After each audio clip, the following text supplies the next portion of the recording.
Quelles sont ces 4 habitudes qui semblent normales à tous les couples et qui pourtant sont toxiques? Si tu ne me connais pas encore, je suis Caroline Verdier, Love Coach, mentor relationnel et je vous aide à créer un couple sur mesure pour vivre une relation inspirante et épanouie. Alors, quelles sont ces 4 habitudes qui semblent au départ normales à tout le monde, mais qui en fait se révèlent toxiques si tu n'y fais rien et qui peut amener ton couple à la rupture? La première, c'est d'avoir cette tendance à compter les points. Ce qui se cache derrière, en fait, c'est qu'on a envie d'égalité dans le couple et souvent, ça va se terminer par des choses comme « Moi, j'ai sorti la poubelle déjà la semaine dernière, donc maintenant c'est à toi de le faire. » Ou alors « C'est toujours moi qui fais la vaisselle, toi tu la fais jamais. » Et même, ça peut aller jusqu'à « Oui, mais bon, un jour, tu te souviens, t'avais critiqué ma mère, c'était un repas de Noël, c'était en 2015, tu lui avais dit ça, et ça va vraiment pas. Et ça me dérange. » Ce qui fait qu'à force de compter les points, vous ramenez des choses comme ça sur le tapis qui datent de Mathusalem. Tu noteras l'expression qui, elle aussi, date de Mathusalem. Et vous ramenez des choses comme ça sur le tapis, l'un contre l'autre, l'une contre l'autre, et ça n'aide en rien la relation. Et en fait, ce qui se passe, c'est que c'est comme si chacun de votre côté, là, vous aviez un petit carnet et vous comptiez les points. J'ai fait ça, elle a pas fait ça, etc., etc. Ce qui se cache derrière ça et comment est-ce que vous pouvez changer ça, c'est de changer un besoin d'égalité par de la réciprocité. La différence entre l'égalité et la réciprocité, c'est que derrière égalité, on s'attend à ce que l'autre fasse exactement la même chose que nous.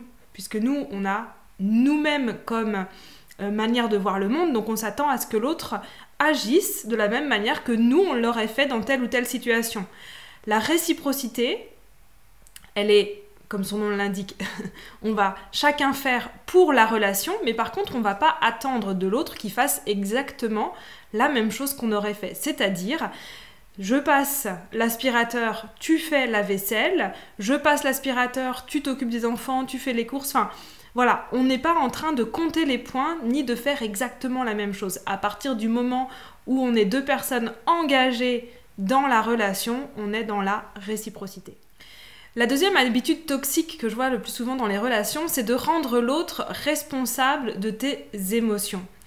Dans le sens où, si un jour tu vas pas bien, ou il y a quelque chose qui s'est mal passé pour toi, et par exemple, t'as passé une mauvaise journée, t'arrives chez toi le soir, toi t'as envie de calme, t'as envie de te poser sur ton canapé, peut-être regarder une série, et simplement être tranquille. Et ce que je dis dans « tu rends l'autre responsable de tes émotions », c'est que tu aimerais que ton ou ta partenaire se rende compte de ton état avant que tu lui dises, et qu'il s'accorde en fait comme énergétiquement à là où tu en es. C'est-à-dire que si tu veux une soirée calme, il ou elle va pouvoir t'offrir une soirée calme parce qu'il se sera rendu compte ou elle se sera rendu compte que c'était une mauvaise journée pour toi. Et en fait, on a une énorme tendance à vouloir que l'autre devine ce qui se passe pour nous sans même lui dire. Alors là-dedans, il y a l'ego en fait qui se met en route parce qu'on serait tellement important ou tellement importante dans la vie de l'autre qu'il va passer son temps à analyser, détecter chaque petite chose, chaque petit micro-changement dans nos émotions ou dans qui on est et directement se mettre à notre service pour ça. Ça, quand on attend ça de l'autre, on est dans l'ego. Pour pouvoir changer ça, ce n'est pas non pas de ne rien attendre de l'autre, comme je l'entends parfois, pas d'attente, pas de problème. Non, c'est pas ça. T'as le droit d'avoir passé une mauvaise journée et d'avoir envie d'être au calme, tranquille, avec ton chéri ou ta chérie. Et c'est totalement ok. Pour ne pas que ça soit toxique dans la relation, dis-lui. Demande-lui. Dis-lui, j'ai passé une mauvaise journée aujourd'hui. Moi, tout ce que j'ai envie, c'est qu'on se pose, qu'on fasse un truc tranquille, qu'on parle pas trop. Voilà, dis-lui ce dont tu as besoin, ce dont tu as envie. Alors bien sûr, l'autre a le droit de dire non, on est d'accord. Mais là, vraiment, ce que je veux dire, c'est que tant que tu n'exprimes pas ce dont tu as besoin, l'autre ne peut pas le deviner. C'est toi qui as le mode d'emploi de toi-même. Ton job, c'est de d'apprendre à ton ou ta partenaire comment tu fonctionnes pour lui permettre d'être présent ou présente pour toi quand tu en as besoin, quand tu en as envie. La troisième habitude toxique, c'est de se rendre compte que tu as un comportement de l'ordre du passif-agressif avec ton ou ta partenaire, comme pour te mettre dans une situation de victime. C'est peut-être pas comme ça que tu vas le ressentir, mais en tout cas, ça va créer comme un jeu de pouvoir où tu vas être la victime et l'autre va être le méchant ou la méchante. Pourquoi tu fais ça dans certains moments? C'est qu'en fait, tu as peur qu'en exprimant vraiment ce dont tu as besoin, ce dont tu as envie, ce que tu veux vraiment dire, tu as peur d'être jugé, tu as peur d'être rejeté par ton ou ta partenaire, tu as peur de ne pas être aimé. C'est peut-être pas la première chose que tu te dis, mais en général, quand on creuse, c'est ça qu'on va trouver derrière. Et donc, cette peur fait que tu vas avoir une tendance à espérer que l'autre, comme je le disais juste avant, devine ce que tu veux et en même temps créer une tension, une conversation assez agressive pour le mettre dans le mauvais rôle un petit peu. Et ça, c'est quelque chose qui arrive, enfin tu vois, c'est une réaction à la peur qui est assez normale, j'ai envie de dire normale dans le sens, ça n'a rien d'étonnant quand t'as peur, c'est une des manières de réagir au fait d'avoir peur d'être rejeté, critiqué ou blessé. Par contre, c'est hyper toxique pour votre relation parce que cela crée vraiment des jeux de pouvoir entre vous qui, à terme, quand tu le fais et tu le refais, vont mener à la séparation. Donc qu'est-ce que tu as besoin de faire dans ces cas-là? Si tu te retrouves, toi, à créer un peu ces situations où c'est l'autre qui aura le rôle du méchant, comme ça, toi, t'es tranquille et t'as pas besoin de dire les choses qui te font un peu peur de dire, ça va être d'oser regarder en face déjà, c'est quoi que tu n'as peur de dire? Qu'est-ce que là, t'aurais voulu dire mais que tu n'as pas dit? Regarde la peur vraiment en face pour pouvoir changer ça. Parce que c'est vraiment la meilleure manière et la seule manière de sortir de cette dynamique. Et évidemment, pour le faire, il faut que tu sois dans une relation où tu te sentes en sécurité avec ton ou ta partenaire. Ça, c'est quelque chose dont je parle quand je parle des styles d'attachement, par exemple. Comment est-ce qu'on crée une relation sécurisante ensemble? Mais vraiment, l'idée, c'est d'oser parler. Regarde qu'est-ce qui te fait peur d'exprimer et exprime-le.